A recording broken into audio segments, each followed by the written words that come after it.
National law school of India university ఇది బెంగళూరులో. ఈ యూనివర్సిటీ విద్యార్థులు కూడా తమ స్నాతకోత్సవానికి chief justice of India Surya Kant గారిని పిలవవద్దని విజ్ఞప్తి చేశారని వార్తలు వచ్చాయి. ఇది నల్సార్ యూనివర్సిటీ విద్యార్థులకు సంఘీభావంగా తాము తీసుకున్న నిర్ణయం అని కూడా వారు ప్రకటించారు. మనందరికీ తెలిసిందే, ఈ మధ్యనే నల్సార్ యూనివర్సిటీ విద్యార్థులు తమ స్నాతకోత్సవానికి చీఫ్ జస్టిస్ సూర్యకాంత్ గారిని పిలవద్దని విజ్ఞప్తి చేస్తూ ఒక వినతి పత్రం ఇచ్చారు తమ యూనివర్సిటీ యాజమాన్యాన్ని. దీని మీద bar council of India chairman Manan కుమార్కు ఆగ్రహం కలిగింది. ఆయన ఆగ్రహంతో ఊగిపోయారు. నల్సార్ యూనివర్సిటీలో చదువుకున్న ఆ పర్టికులర్ సంవత్సరానికి సంబంధించిన విద్యార్థులు ఎవరు తాము పాస్ అయి బయటకు వచ్చిన తర్వాత ఈ దేశంలో ఏ కోర్టుల్లోనూ వాదించే అవకాశం లేకుండా చేయాలని చెప్పి అంత ఆగ్రహం కలిగింది ఆయనకు.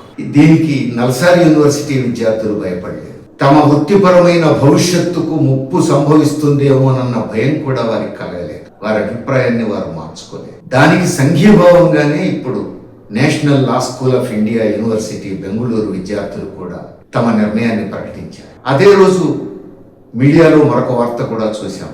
Tata institute of social sciences విద్యార్థులు కూడా అదే నిర్ణయాన్ని తీసుకున్నట్టుగా వార్తలు వచ్చినాయి. ఇక్కడ స్నాతకోత్సవానికి చీఫ్ జస్టిస్ సూర్యకాంత్ గారిని పిలవడం రైటా రాంగా అనేది చర్చ కాదు. దాని తప్పొప్పుల మీద కాదు ఇప్పుడు మనం మాట్లాడుకుంటున్నాం. దేశంలో ఉన్నత స్థాయిలో ఉన్నటువంటి అధికారులు, వ్యక్తులు, ఉన్నత పదవుల్లో ఉన్నటువంటి వారి గురించి విభేదించే హక్కు ఈ దేశ పౌరులకు ఉన్నదా లేదా? వారి గురించి స్వేచ్ఛగా చర్చించే హక్కు ఈ దేశ పౌరులకు ఉన్నదా లేదా? ఈ దేశంలో ప్రజాస్వామ్యం ఉన్నదా లేదా? వీటికి సంబంధించిన విషయం మాత్రమే ఇది.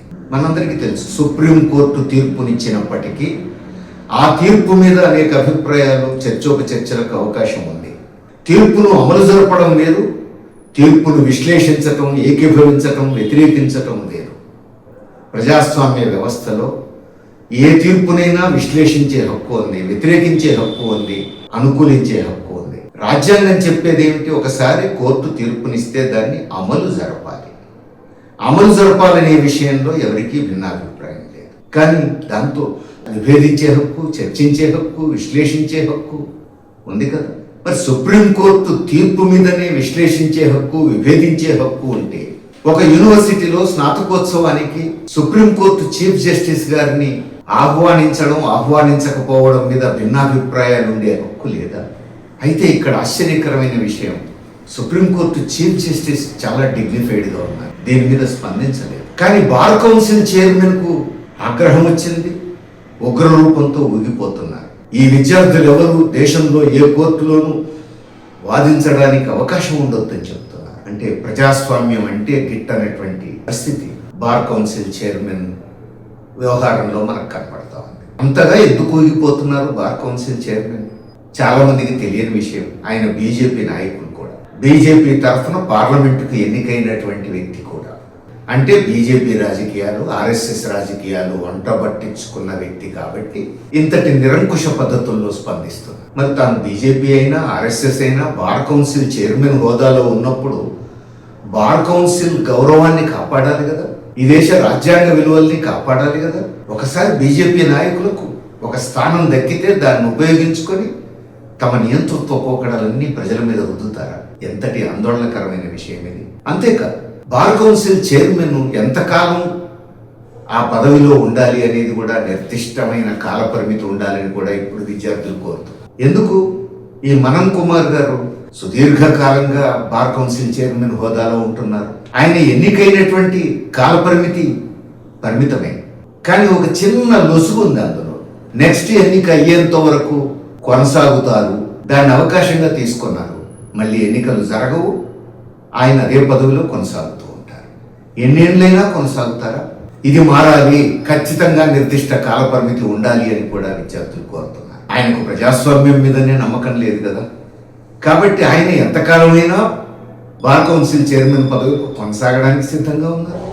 తమ స్నాతకోత్సవానికి ఎవరిని చీఫ్ గెస్ట్గా పిలవాలో భిన్నాభిప్రాయాలు చెప్పే స్వేచ్ఛ కూడా ఉండడానికి వీల్లేదంట. ఇది ప్రజాస్వామ్యానికి భిన్నాభిప్రాయం చెప్పేటువంటి స్వేచ్ఛకు సంబంధించిన విషయం. అందుకని ఖచ్చితంగా ఈరోజు దేశ ప్రజలందరూ సీరియస్గా ఆలోచించాల్సిన అవసరం ఉంది.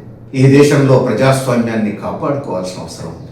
నల్సార్ యూనివర్సిటీ విద్యార్థులు తమ వృత్తిపరమైన భవిష్యత్తుకు ప్రమాదం వస్తుందేమోనన్న భయం కూడా లేకుండా తమ భిన్నాభిప్రాయం వ్యక్తం చేసే హక్కును అంత ధైర్యంగా ప్రదర్శించడం అభినందించదగిన విషయం. వారి అభిప్రాయం మీద ఎవరికైనా భిన్నాభిప్రాయాలు ఉండొచ్చు, దాని మీద కూడా చర్చ చేయొచ్చు, తప్పు లేదు. కానీ భిన్నాభిప్రాయం వ్యక్తం చేసే స్వేచ్ఛ తమకున్నది అని ధైర్యంగా వ్యక్తం చేశారు. వారికి అండగా నేషనల్ లా యూనివర్సిటీకి చెందిన విద్యార్థులు కూడా నిలబడ్డారు. ఇది ఒక సంఘీభావ స్ఫూర్తిని సరిగ్గా ప్రదర్శించడం అంటే ఇది. దేశంలో విద్యార్థులందరూ ఆలోచించాలి, ప్రజలందరూ ఆలోచించాలి, ప్రజాస్వామ్యవాదులందరూ ఆలోచించాలి. ఈ దేశంలో భిన్నాభిప్రాయం వ్యక్తం చేసే స్వేచ్ఛను కాపాడుకో, ప్రజాస్వామ్య హక్కులను కాపాడుకోవాలి, రాజ్యాంగంలో ఉన్న మౌలికమైనటువంటి ప్రజాస్వామ్యం లౌకిక విలువల్ని కాపాడుకోవాల్సిన అవసరం ఉంది. Bar council of India chairman హోదాలో ఉన్న వ్యక్తి ఇప్పటికైనా తన స్థానం నుంచి తాను తప్పుకొని గౌరవప్రదంగా వెంటనే ఎన్నికలు జరిగే విధంగా చూస్తే ఆయనకు గౌరవంగా ఉంటుంది.